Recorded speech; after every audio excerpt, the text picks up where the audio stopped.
स्वागत है आपका। आप देख रहे हैं इंडिया न्यूज हरियाणा। मैं हूं आपके साथ प्रीति सिंह। बुलेटिन की शुरुआत इस वक्त की बड़ी खबर के साथ। इस वक्त बड़ी खबर सामने आ रही है। प्रदेश अध्यक्ष ओपी धनखड़ की अमित शाह से मुलाकात। दिल्ली के दौरे पर हैं और प्रदेश अध्यक्ष बनने के बाद पहली बार दिल्ली गए हैं, दिल्ली पहुंचे हैं, जहां मुलाकात का जो सिलसिला है वो जारी है। राष्ट्रीय संगठन महामंत्री बीएल संतोष से भी मुलाकात करेंगे। हालांकि अभी ओपी धनखड़ की अमित शाह से मुलाकात जारी। बड़ी जानकारी आप तक पहुंचा रहे हैं। प्रदेश अध्यक्ष बनने के बाद पहली बार दिल्ली पहुंचे हैं, जहां मुलाकातों का सिलसिला शुरू हो गया है।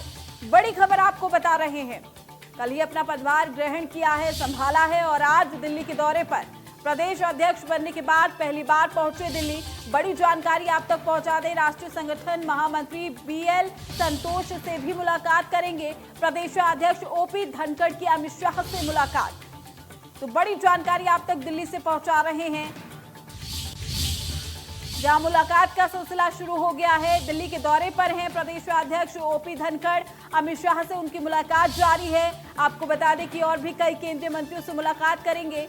प्रदेश अध्यक्ष बनने के बाद पहली बार दिल्ली के दौरे पर राष्ट्रीय संगठन महामंत्री बीएल संतोष से भी मुलाकात करेंगे। बड़ी खबर इस वक्त की आपको बता रहे हैं। कई केंद्रीय मंत्रियों से भी मुलाकात होगी। तो बीजेपी प्रदेश अध्यक्ष ओपी धनखड़ का दिल्ली दौरा, अमित शाह से मुलाकात जारी है। प्रदेश अध्यक्ष ओपी धनखड़ की अमित शाह से ये मुलाकात और साथ ही प्रदेश अध्यक्ष बनने के बाद पहली बार दिल्ली के दौरे पर हैं।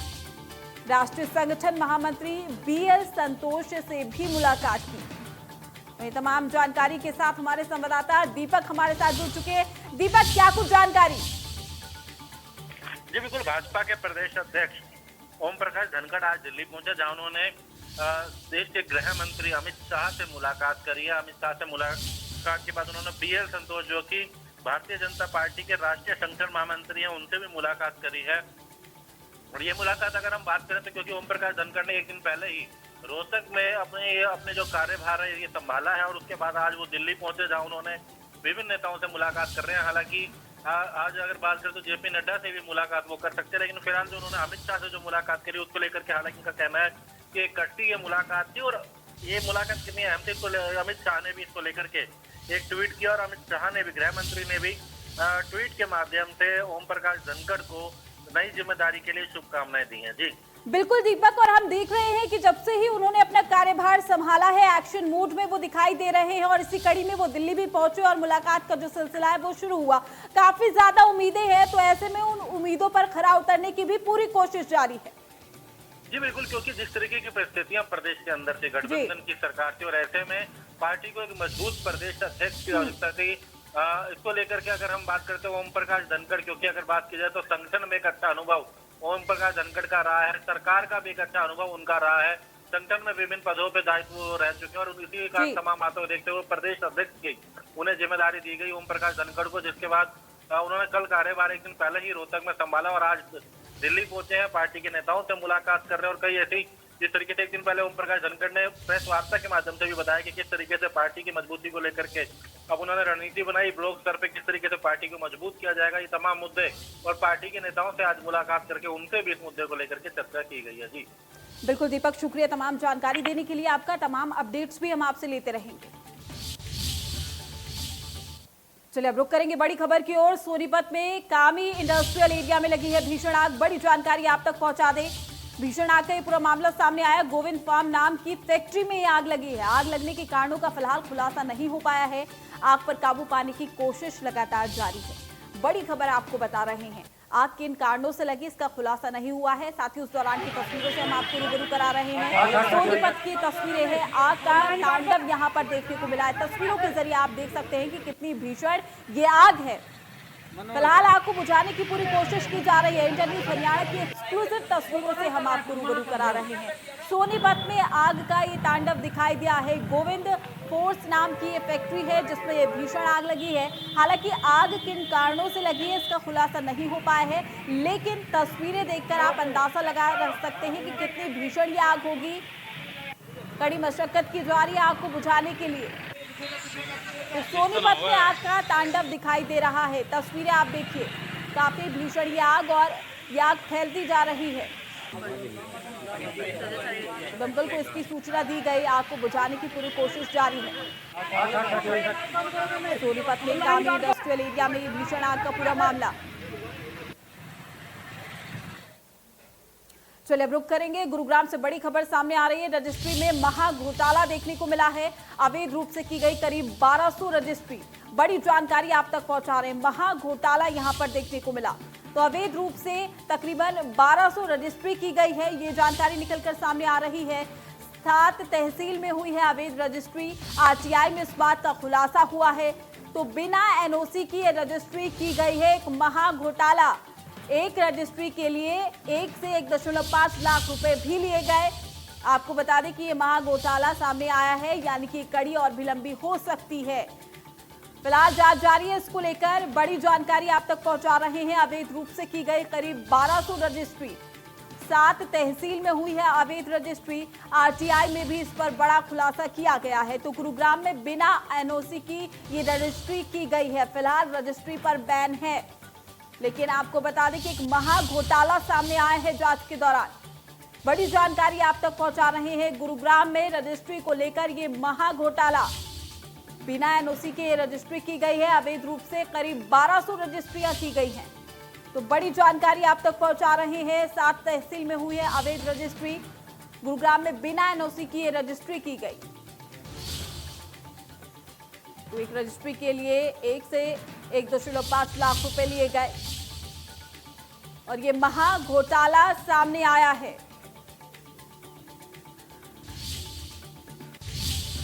तमाम जानकारी के साथ हमारे संवाददाता देवेंद्र भारद्वाज हमारे साथ गुरुग्राम से जुड़ चुके हैं। देवेंद्र, आपसे जानकारी चाहेंगे इस महा घोटाले को लेकर। ऐसी बात है कि जिस तरह से गुरुग्राम की 7 तहसील के अंदर ये 1200 रजिस्ट्री अवैध रूप से की गई, जबकि एनओसी की आवश्यकता होती है, एनओसी नहीं ली गई और पूरी तरह से धड़ल्ले से रजिस्ट्री हैं ये होती रहीं। और इसको लेकर लगातार जिस तरह से आरटीआई एक्टिविस्ट की तरफ से शिकायत आरटीआई लगाई गई, तो उसमें तमाम ये जानकारी निकल कर आई कि पूरी तरह से इन 7 तहसील के अंदर ये 1200 के करीब रजिस्ट्री हुई और ये पूरी तरह से अवैध रूप से की गई। और इस वक्त मेरे साथ मौजूद हैं आरटीआई एक्टिविस्ट रमेश यादव जी। रमेश जी, किस तरह से पूरा मामला सामने निकल कर आया और अब किस तरह की आगे की जानकारी है?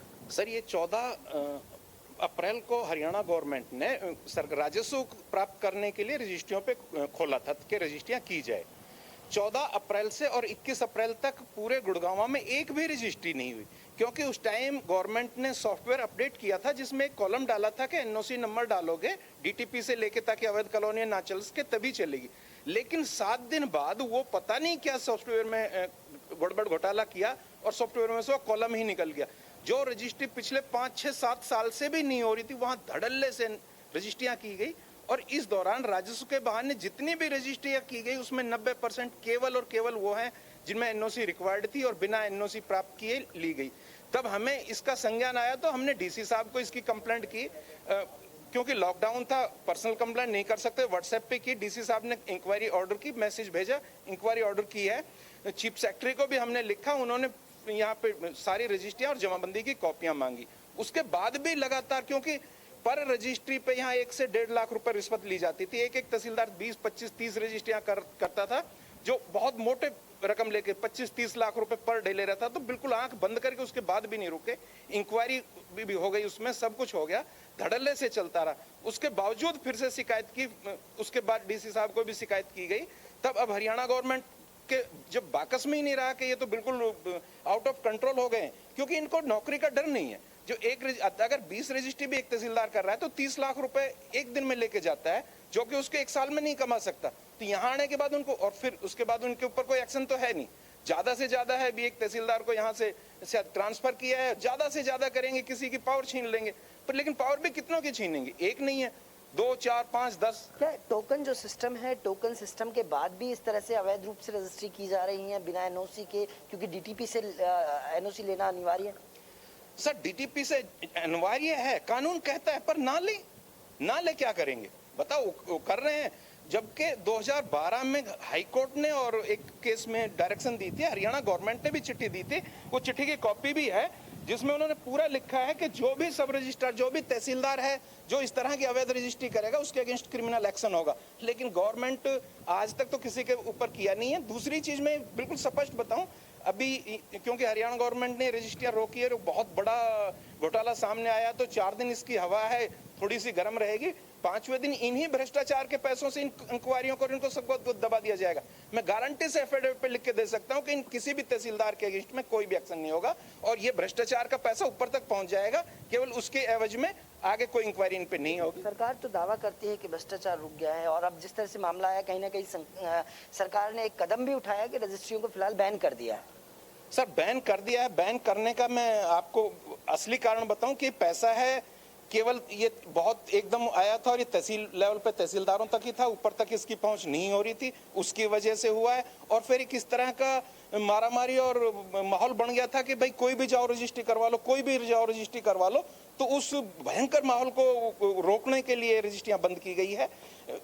अगर गवर्नमेंट चाहती तो 5 मई को तब इन्होंने केवल यहाँ पे 130 रजिस्ट्रियां हुई थी, उस तक गवर्नमेंट के पास पहुंच गया था, गवर्नमेंट ने इंक्वायरी भी ऑर्डर कर दी थी। जब इंक्वायरी ऑर्डर होने के बावजूद भी जो तहसीलदार कर रहे हैं, उसके बाद बताइए गवर्नमेंट का क्या हम सीरियस सोचते हैं और क्या भ्रष्टाचार पे लगाना समझ सकते हैं। बिल्कुल जिस तरह से पूरा मामला सामने निकल कर आया, रमेश यादव जिन्होंने आरटीआई लगाई, आरटीआई के मार्फत ये चीजें निकल कर आई कि 1200 के करीब 7 तहसील के अंदर ये अवैध रजिस्ट्री की गई, क्योंकि एग्रीकल्चर लैंड को रिहायशी दिखाया गया। 200 गज के अंदर जो एरिया था उसको बनाया दिखाया गया कि कंस्ट्रक्शन इस चीज में हो चुकी है, उसके अंदर प्लॉटिंग की गई और उसके बाद की गई। तो तमाम ऐसे हथकंडे हैं जो तहसीलदार और उनके संबंध जो तहसील के कर्मचारी हैं वो इस मामले में संलिप्त हैं। फिलहाल जिस तरह से जिला उपायुक्त को जो शिकायत दी गई उसके आधार पर जांच भी की गई जा रही है और चीफ सेक्रेटरी तक ये शिकायत है। तो कहीं ना कहीं सरकार अब एक्शन में तो है,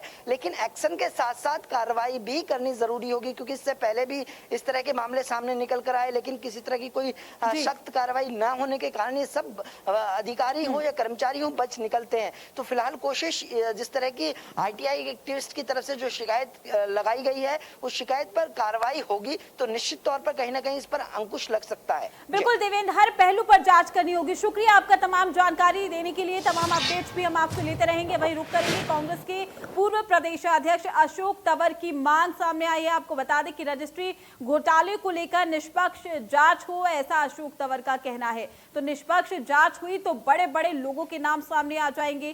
सरकारी संरक्षण के बिना कोई घोटाला नहीं होता। तो बड़ी खबर हम आपको बता रहे हैं, रजिस्ट्री घोटाले के आरोप पर सीएम मनोहर लाल ने भी कहा है। वहीं रजिस्ट्री घोटाले के आरोप पर सीएम मनोहर लाल ने क्या कुछ कहा, आपको ये भी हम बता रहे हैं। कुछ खामियां मिली थी, सीएम मनोहर लाल ने कहा है, तो व्यवस्था जल्द दुरुस्त की जाएगी।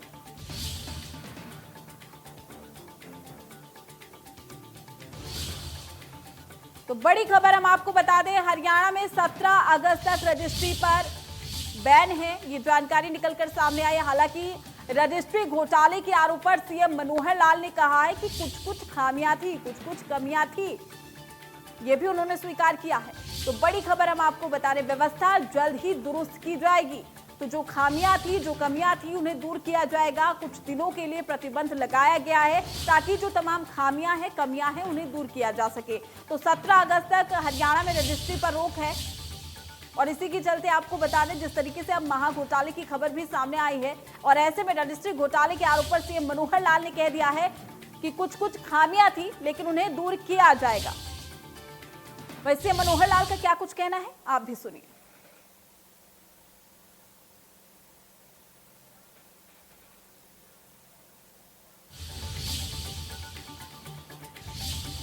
तो चलिए बड़ी खबर से आपको रूबरू करा रहे थे। रजिस्ट्री घोटाले के आरोप पर सीएम मनोहर लाल ने कहा है कि कुछ खामियां थी जिन्हें दुरुस्त किया जाएगा जल्द। हालांकि आपको बता दें कि 17 अगस्त तक हरियाणा में रजिस्ट्री पर रोक है, बैन है। तो स्वीकार किया यहाँ पर सीएम मनोहर लाल ने कि हाँ कुछ खामियां थी जिसे व्यवस्था को जल्द ही दुरुस्त ही किया जाएगा। कुछ दिनों के लिए ये प्रतिबंध लगाया गया है ताकि जो तमाम खामियां हैं कमियां हैं उनको दूर किया जा सके। हरियाणा में 17 अगस्त तक रजिस्ट्री पर रोक है। बड़ी खबर आप तक पहुंचा रहे हैं इस वक्त की। तो रजिस्ट्री घोटाले के आरोप पर सीएम मनोहर लाल का बयान यहाँ पर सामने आया। कुछ खामियां मिली थी जिसे दूर किया जाएगा, दुरुस्त किया जाएगा। तो व्यवस्था जल्द ही ठीक कर दी जाएगी, जल्द ही दुरुस्त होगी और इसी के चलते 17 अगस्त तक हरियाणा में रजिस्ट्री पर रोक है। किया गया का काम है वो निर्बाध तरीके से हो, किसी प्रकार की कोई शिकायत ना आए, ऐसा एक कार्यक्रम तय किया गया है। और उसको कोऑर्डिनेट करने के लिए सभी विभागों के जितने सॉफ्टवेयर में उसको मिलाने के लिए एक 10 दिन के समय की आवश्यकता थी। इसलिए हमने अभी 21 तारीख से रजिस्ट्रेशन सब बंद की है और 14 दिन के बाद रजिस्ट्रेशन खुले रूप से दोबारा से होगी, जिसमें एनओसीज जो अर्बन लोकल बॉडीज से या अलग अलग विभागों से लेनी पड़ती थी उसकी आवश्यकता नहीं रहेगी। का काम है वो निर्बाध तरीके से हो, किसी प्रकार की कोई शिकायत ना आए, ऐसा एक कार्यक्रम तय किया गया है। और उसको कोऑर्डिनेट करने के लिए सभी विभागों के जितने सॉफ्टवेयर में उसको मिलाने के लिए एक 10 दिन के समय की आवश्यकता थी। इसलिए हमने अभी 21 तारीख से रजिस्ट्रेशन सब बंद की है और 14 दिन के बाद रजिस्ट्रेशन खुले रूप से दोबारा से होगी, जिसमें एनओसीज जो अर्बन लोकल बॉडीज से या अलग अलग विभागों से लेनी पड़ती थी उसकी आवश्यकता नहीं रहेगी। का काम है वो निर्बाध तरीके से हो, किसी प्रकार की कोई शिकायत ना आए, ऐसा एक कार्यक्रम तय किया गया है। और उसको कोऑर्डिनेट करने के लिए सभी विभागों के जितने सॉफ्टवेयर में उसको मिलाने के लिए एक 10 दिन के समय की आवश्यकता थी।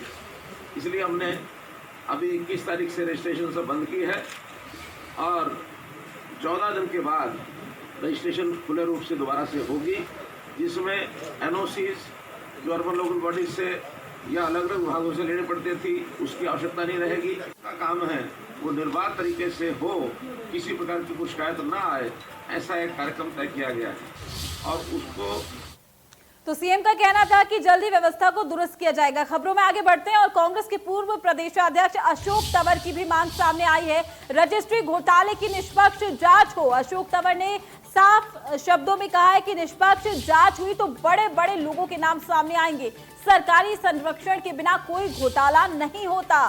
तो बड़ी खबर हम आपको बता रहे हैं इस पूरे मामले को लेकर। अशोक तंवर का यह बयान सामने आया, सरकारी संरक्षण के बिना कोई घोटाला नहीं होता है। कांग्रेस के पूर्व प्रदेशाध्यक्ष अशोक तंवर ने मांग की है कि निष्पक्ष तौर पर जांच की जाए इस पूरे घोटाले को लेकर।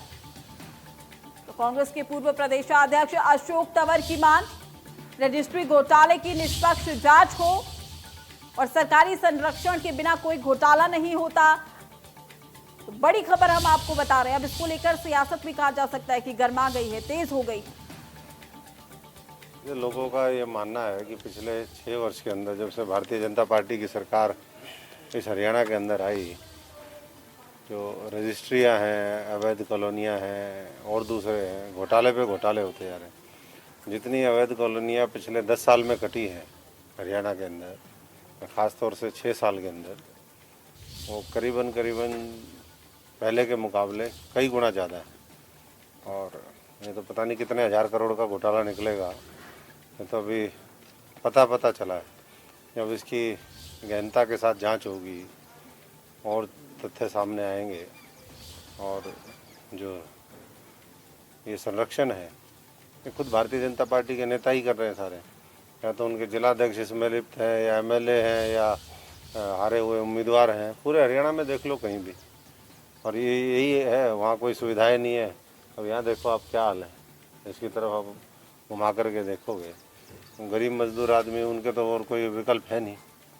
तो इसलिए ये जो घोटाला निकल कर के आया है इसकी पूरी गंभीरता के साथ इसको सरकार में लेना चाहिए। लेकिन अब सरकार से भी क्या लेना चाहिए, वो तो खुद ही मिले हुए हैं। अब तो अगली सरकार जब बदलेगी तभी चलिए खबरों में आगे बढ़ेंगे, बात करेंगे प्रदेश में खोलेंगे कोऑपरेटिव स्टोर्स। आपको बता दें कि सहकारिता मंत्री बनवारी लाल ने इस बात की जानकारी दी है। बड़ी खबर हम आपको बता रहे हैं, कोऑपरेटिव स्टोर्स खोलने को लेकर सरकार तैयार है पूरी तरीके से। हैफेड के प्रोडक्ट्स के साथ ही बीटा के प्रोडक्ट्स भी मिलेंगे और साथ ही 15 अगस्त से परियोजनाओं की शुरुआत भी की जाएगी। बड़ी खबर हम आप तक पहुंचा रहे हैं।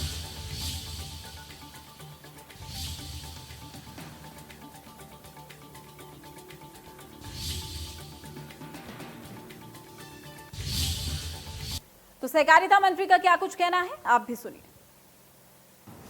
तो माननीय मुख्यमंत्री जी की जो सोच है कि भाई आत्मनिर्भर भारत कैसे बने, तो उसी की तरफ ये एक कदम है। और 15 अगस्त पे शायद करेंगे, 15 अगस्त पे इसका वो घोषणा भी करेंगे इसकी। और इसके अंदर गांव में और शहर में दोनों जगह आउटलेट खुलेंगे। और मुख्यमंत्री जी ये चाहते हैं कि जो भी ये आउटलेट ले उसकी कम से कम 10,000 पहले महीने से ही उसको इनकम हो, ताकि उसका गुजारा चल सके। हमारा जो भी जैसे हैफेड के हैं भाई, आपकी चीनी है, चावल हैं, आपका तेल है, आटा है, और इसी तरह बीटा का हमारा दूध है, दही है, लस्सी है, बटर है, पनीर है, ये सब चीज़ें वहाँ पे मिलेंगी। माननीय मुख्यमंत्री जी ने भी यही कहा कि भाई जैसे हमारी जो शुगर मिल्स हैं वो घाटे में चल रही हैं, तो इनको कैसे उभारा जाए, घाटे से कैसे उभारा जाए, तो इसके लिए कुछ किया जाए। तो हमने अभी शुरू किया है, जैसे अभी शाहबाद का किया था, वीडियो कॉन्फ्रेंसिंग के जरिए किसानों से बात की और अधिकारियों से बात की। तो उन लोगों ने यही बताया कि भाई एक तो ये है कि समय पर आपकी ये शुगर मिल समय पर शुरू होनी चाहिए। एक कुछ डिस्टेंस बताया कि थोड़ा डिस्टेंस पे गन्ना बोया जाए, और एक वैरायटी थोड़ी अच्छी ली जाए। तो इन चीज़ों से हम बढ़ा सकते हैं, रिकवरी वगैरह बढ़ा सकते हैं। क्या बाय प्रोडक्ट भी शुरू करने का कोई विचार है? और उसके बाद चीनी हमारी जो प्रोडक्शन है वो ज़्यादा है और खपत कम है, और इस की वजह से जो हमारा घाटा हो रहा है, तो इसको हम पूरा करने के लिए हम अभी कैथल और पलवल के अंदर गुड़ और शक्कर की प्रोडक्शन भी इसी सीजन से शुरू कर रहे हैं। पेराई शुरू होनी चाहिए। आगे बढ़ेंगे, बात करेंगे गुरुग्राम में इंटेली ग्रीन टेक्नोलॉजी कंपनी ने एक ऐसा डिवाइस तैयार किया है जिससे हवा से भी नहीं बल्कि सरफेस से भी कोरोना को खत्म कर देता है। ये डिवाइस प्लाज्मा एयर के नाम से है। हवा में आयन की मात्रा इस डिवाइस से बढ़ जाती है, जिससे PM 2.5 और PM 10 की जो मात्रा है उसको कम कर देता है, जिससे एयर क्वालिटी बेहतर हो जाती है, जिससे ऑक्सीजन की मात्रा अधिक हो जाती है। इस डिवाइस को रेलवे में लगाया गया है और कई बड़े अस्पतालों में से लगाया गया है, जिससे काफी बेहतर रिजल्ट सामने आए हैं। ये डिवाइस हवा से 99% कोरोना को खत्म करता है, सरफेस से 80% कोरोना के वायरस को कम करता है। इस डिवाइस को आसानी से प्राप्त किया जा सकता है। महामारी के बीच पूरे विश्व को इंतजार है कि कोई ऐसी वैक्सीन आए जिससे कोरोना को मात दी जा सके, लेकिन फिलहाल ये जरूर है कि एक ऐसी डिवाइस आई है जिस डिवाइस से पूरी तरह से कोरोना को मात दी जा सकती है। जिस जगह इस डिवाइस को लगा दिया जाए वहां कोरोना रुक ही नहीं सकता। इस वक्त मेरे साथ मौजूद हैं गौरव सांडिल्य जी। गौरव जी, किस तरह की ये डिवाइस है और किस तरह से काम करती है? जी, ये एक bipolar ionization system based technology है। इसके थ्रू जो ऑक्सीजन के पॉजिटिव और नेगेटिव आयंस निकलते हैं वो एयर में प्रेजेंट वायरसेस और बैक्टीरिया, साथ के साथ सरफेस में प्रेजेंट वायरस और बैक्टीरिया को किल करने का काम करते हैं, डीएक्टिवेट करने का काम करते हैं, जिसका एक पूरा केमिकल रिएक्शन, पूरा एक प्रोसेस होता है। साथ के साथ ये इक्विपमेंट हेल्प करते हैं एयर पॉल्यूशन को भी रिड्यूस करने में। अभी हमने इन इक्विपमेंट्स को सक्सेसफुली काफ़ी जगहों पे इंस्टॉल किया है, जिसमें कि एम्स भोपाल के जैसे आइसोलेशन वार्ड्स हैं। अभी रेलवे कोच फैक्ट्री से जो पोस्ट कोविड कोच आ रहे हैं इंडियन रेलवेज के थ्रू, वहाँ पे भी ये इम्प्लीमेंट करी है हमने टेक्नोलॉजी, जिसके लिए हमारे honourable railway minister mister Piyush Goyal ji ने भी ट्वीट किया था कि फ्यूचर रेलवे कोचेज़ के अंदर ये टेक्नोलॉजी एयर और सरफेस डिसइंफेक्शन के लिए प्रेजेंट रहेगी। गौरव जी, किस तरह से देखें, क्योंकि सैनिटाइजर से हाथ साफ करने की बार बार बात कही जा सकती है, सैनिटाइज बिल्डिंग को कराया जाए, पूरे सरफेस को कराया जाए, लेकिन इस डिवाइस में क्या ये हम माने कि जब ये हवा में ये जब डिवाइस लगाया जाता है तो हवा से ही नहीं बल्कि सरफेस से भी ये कोरोना को खत्म कर देता है। बिल्कुल, क्योंकि ये डिवाइस हमारा प्रोएक्टिव टेक्नोलॉजी पे वर्क करता है। जब हम इसको एयर के थ्रो में लगा देते हैं तो उसके बाद इससे जो आयन क्रिएट होते हैं वो एयर पे भी और सरफेसेस पे भी इवनली डिस्ट्रीब्यूट होते हैं, और इवनली डिस्ट्रीब्यूट होने के बाद ये वायरस और बैक्टीरिया पे एक ऑक्सीडाइजिंग एजेंट का काम करते हुए उनकी सेल को पेनिट्रेट करने का और किल करने का काम करते हैं। तो ये दोनों ही एयर और सरफेस दोनों पे ही ये काफी इफेक्टिव सॉल्यूशन है जो कि वायरसेस और बैक्टीरिया को डीएक्टिवेट करता है। एक चीज तरह से देख सकते हैं कि एक डिवाइस जो ये है, छोटी सी डिवाइस बहुत बड़ा काम इस वक्त कर रही है। किस तरह से इसको आगे बढ़ाया गया? क्या विश्व स्तर पर भी इस पर मंथन चल रहा है? कुछ जगह लगाई गई है? बिल्कुल चल रहा है सर, और ये यूएस में, यूरोप में, ऑस्ट्रेलिया में इस टेक्नोलॉजी को कोल्ड स्टरलाइजेशन टेक्नोलॉजी के नाम से काफ़ी यूज़ किया जा रहा है। इंडिया में हम लोगों ने इस टेक्नोलॉजी को इंट्रोड्यूस किया है ताकि हम लोगों, ज़्यादा से ज़्यादा लोगों तक इस टेक्नोलॉजी को पहुंचा पाएं और एक सेफ एनवायरनमेंट क्रिएट कर पाएं इस पेंडेमिक के अगेंस्ट जो ऑनगोइंग है इस टाइम। और उस पेंडेमिक में हम कुछ हेल्प कर पाएं हॉस्पिटल्स में, कॉरपोरेट्स में, बिल्डिंग्स में, ट्रांसपोर्टेशन सिस्टम में, जहाँ पे भी लोग ज़्यादा एक साथ मास एक्यूमुलेट करते हैं और वहाँ पे चांसेस भी ज़्यादा होते हैं इन्फेक्शन के। तो ऐसी जगहों पे अगर इस डिवाइस को इंटीग्रेट किया जाता है तो वो डेफिनेटली हेल्प करता है जो हमारा वायरल लोड होता है, जो बैक्टीरियल लोड होता है, उसको रिड्यूस करने में। सक्सेसफुली इस डिवाइस को हमने कोरोना के सरोगेट MS2 पे भी टेस्ट किया हुआ है जो कि 10 मिनट के अंदर एयर में से 99% और सरफेस में से 80% रिड्यूस कर देता है। जाहिर सी बात है कि जिस तरह से एक छोटी सी डिवाइस इस अदृश्य दुश्मन को पूरी तरह से मात देने के लिए इस वक्त तैयार है, जरूरत है कहीं ना कहीं सरकार को भी एक कदम उठाना होगा, क्योंकि जब इतने जो इस डिवाइस के मार्फत जो रिजल्ट निकल कर आ रहे हैं वो वास्तव में ही चौंकाने वाले हैं। और जाहिर सी बात है कि जब इस अदृश्य दुश्मन से हम लड़ाई लड़ रहे हैं तो इस जंग में कहीं ना कहीं एक बड़ा हथियार ये डिवाइस हो सकती है। गुरुग्राम से कैमरामैन जगदीश तोमर के साथ देवेंद्र भारद्वाज, इंडिया न्यूज। फिलहाल के लिए इस बुलेटिन में इतना ही। आप बने रहिए इंडिया न्यूज के साथ।